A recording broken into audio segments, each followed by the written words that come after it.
आज सायंकाळी पाकिस्तान विरुद्ध भारताचा क्रिकेट सामना होत असल्यानं त्याविरोधात एकीकडे आंदोलन होत असताना त्याचवेळी या सामन्यात भारतीय संघाचा विजय व्हावा या उद्देशानं थोड्या वेळात नागपुरात धार्मिक आयोजन करण्यात येत आहे।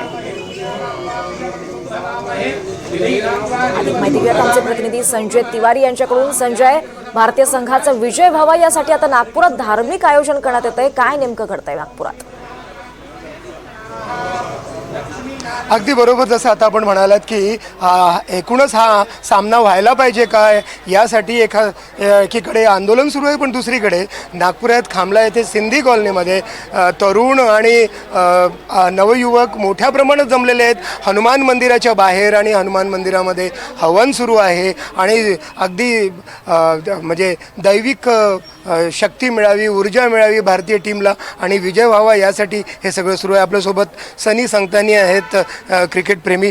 सनी भाई, ये बताइए कि जिस तरीके से एक तरफ आंदोलन चल रहा है कि ये मैच नहीं होनी चाहिए पाकिस्तान के साथ, क्या लगता है आपको? ये मैच होनी चाहिए। क्रिकेट अपनी जगह, राजनीति अपनी जगह। क्रिकेट इंडिया पाकिस्तान का मैच यानी एक बहुत महत्वपूर्ण चीज़ है।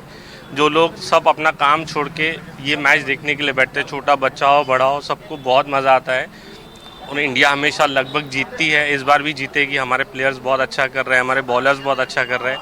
उम्मीद है कि आज भी बहुत मज़ा आएगा। आपने हनुमान जी के सामने में भी हवन किया, क्या मांगा? शक्ति मांगी, ऊर्जा मांगा, विजय मांगा, क्या मांगा? विजय मांगी और हमारा प्लेयर्स बहुत अच्छा करे उसकी हमने हवन भी किया उनके लिए और बहुत अच्छा सबने मिलकर प्रे किया है कि इंडिया आज बहुत अच्छे रन से जीतना चाहिए। कौन से क्रिकेट खिलाड़ी से ज़्यादा उम्मीद है आपको? सूर्य कुमार यादव से, शुभमन गिल से और बॉलर में बुमराह, कुलदीप यादव बहुत अच्छा परफॉर्म ये कर रहे हैं। तस्वीर आपने हाथ ले रखी है, किसकी है? ये हमारे कैप्टन की है, सूर्य कुमार यादव।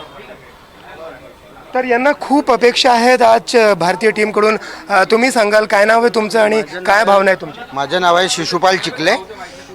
माझी म्हणजे एक अशी भावना आहे या निमित्त की मॅच जर झाली तर विजय हा भारताचाच झाला पाहिजे, कारण की भारताची प्रतिष्ठा ही सर्वात महत्त्वाची प्रतिष्ठा आहे आणि हा प्रश्न देशाचा आहे आणि देशाचा नागरिक असल्या कारणानं विजय हा भारताचा झाला पाहिजे। तर माझी अपेक्षा हार्दिक पांडे यांच्याकडून आहे की त्यांनी चांगली बॉलिंग करायला हवी, त्यानंतर कप्तानी सूर्यकुमार यादव सरांनी चांगली करायला हवी, त्यानंतर बाकीचे खेळाडू आहेत ते पण चांगला परफॉर्मन्स करत आहे, कारण की फर्स्ट मॅचमध्येच इंडियननी 4 ओव्हरमध्ये म्हणजे अपोजिट पार्टीला पूर्ण UAEला हारून टाकलं।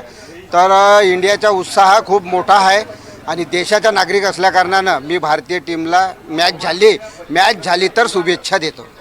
खूप खूप धन्यवाद। तर आशिया कपच्या निमित्ताने जेव्हा क्रिकेटपटू फॉर्मात आहेत तेव्हाच क्रिकेट प्रेमीसुद्धा फॉर्मात असल्याचं दिसून येत आहे। निश्चितच धन्यवाद संजय या सगळ्या सविस्तर माहितीसाठी।